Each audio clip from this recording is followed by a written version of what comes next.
ನಮಸ್ತೆ, welcome to YoYo TV Kannada. ರಾಜ್ಯಕ್ಕೆ ಅವಧಿಗೂ ಮುನ್ನ ಮುಂಗಾರು ಎಂಟ್ರಿ ಕೊಟ್ಟಿದೆ.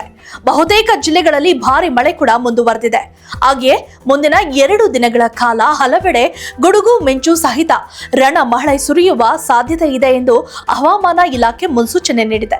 ಹಾಗಾದ್ರೆ ಎಲ್ಲೆಲ್ಲಿ ಹೇಗೆ ಯಾವ ರೀತಿಯಲ್ಲಿ ಮಳೆ ಬೀಳುತ್ತದೆ ಹಾಗೂ ಎಲ್ಲೆಲ್ಲಿ ಅಲರ್ಟ್ ಘೋಷಣೆ ಮಾಡಲಾಗಿದೆ ನೋಡೋಣ ಬನ್ನಿ.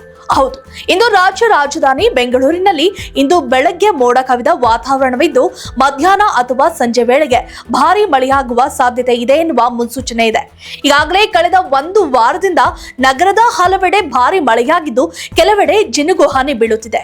ಹಾಗೆಯೇ ಬೆಂಗಳೂರು ಸೇರಿದಂತೆ ರಾಜ್ಯದ ಹಲವು ಜಿಲ್ಲೆಗಳಲ್ಲಿ ಮುಂದಿನ ದಿನಗಳಲ್ಲಿ ಮಳೆ ಮುಂದುವರಿಯುವ ಸಾಧ್ಯತೆ ಇದೆ ಎಂದು ಹವಾಮಾನ ಇಲಾಖೆ ಮುನ್ಸೂಚನೆ ನೀಡಿದೆ. ಅದರಲ್ಲೂ ಮುಖ್ಯವಾಗಿ ಕರಾವಳಿ ಭಾಗದಲ್ಲಿ ಭಾರಿ ಮಳೆಯಾಗುತ್ತಿದ್ದು ಉಡುಪಿ ಮತ್ತು ದಕ್ಷಿಣ ಕನ್ನಡ ಜಿಲ್ಲೆಗಳಲ್ಲಿ ಶಾಲಾ ಕಾಲೇಜುಗಳಿಗೆ ರಜೆ ಘೋಷಿಸಲಾಗಿದೆ. ಮುಂಬರುವ 5 ದಿನಗಳಲ್ಲಿ ಕೇರಳದಲ್ಲಿ ಹೆಚ್ಚಿನ ಮಳೆಯಾಗುವ ಸಾಧ್ಯತೆ ಇದೆ ಎನ್ನಲಾಗ್ತಿದೆ. ಈ ಹಿನ್ನೆಲೆಯಲ್ಲಿ ಕೆಲವು ಜಿಲ್ಲೆಗಳಲ್ಲಿ ರೆಡ್ ಅಲರ್ಟ್ ಕೂಡ ಘೋಷಣೆ ಮಾಡಲಾಗಿದೆ. ಕುಮಾರಸ್ವಾಮಿ ಅವರು ಮಳೆ ಹಾನಿಯ ಬಗ್ಗೆ ಸರ್ಕಾರದ ನಿರ್ಲಕ್ಷ್ಯವನ್ನ ಜನರು ಟೀಕಿಸಿದ್ದಾರೆ.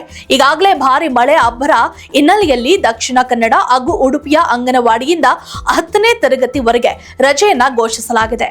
ನಿನ್ನೆ ಕೊಂಚ ಮಳೆ ಆರ್ಭಟ ಕಡಿಮೆಯಾಗಿತ್ತು, ಆದ್ರೆ ನಿನ್ನೆ ಸಂಜೆಯಿಂದ ಮತ್ತೆ ಧಾರಾಕಾರ ಮಳೆಯಾಗ್ತಿದೆ. ಕರ್ನಾಟಕದ ಇತರ ಜಿಲ್ಲೆಗಳಲ್ಲಿ ಮೇ 31ರಿಂದ ಮಳೆ ಇಳಿಮುಖವಾಗಲಿದೆ ಎಂದು ಹವಾಮಾನ ಇಲಾಖೆ ಮುನ್ಸೂಚನೆ ಕೊಟ್ಟಿದೆ. ಸದ್ಯ ಅವಧಿಗೂ ಮುನ್ನ ಕರ್ನಾಟಕದಲ್ಲಿ ಮಳೆಯ ಅಬ್ಬರ ಜೋರಾಗಿದೆ. ಕಳೆದ 1 ವಾರದಿಂದ ಉತ್ತರ ಕರ್ನಾಟಕ, ಕರಾವಳಿ, ಮಲೆನಾಡು ಭಾಗ ಸೇರಿದಂತೆ ಹಲವೆಡೆ ವರುಣನ ಅಬ್ಬರ ಮುಂದುವರೆದಿದೆ.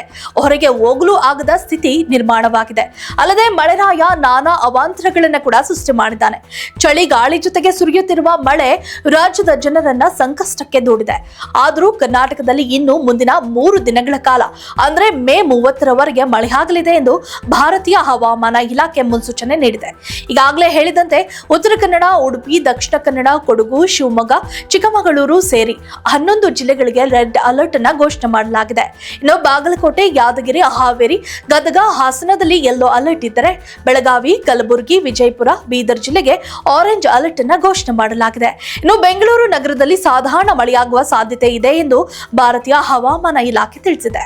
If you like this video ಬೇಗ ಲೈಕ್ ಮಾಡಿ, ಕಾಮೆಂಟ್ ಮಾಡಿ, ಶೇರ್ ಮಾಡಿ ಹಾಗೂ ಯೋಯೋ ಟಿವಿ ಕನ್ನಡವನ್ನು ಸಬ್ಸ್ಕ್ರೈಬ್ ಮಾಡಿ.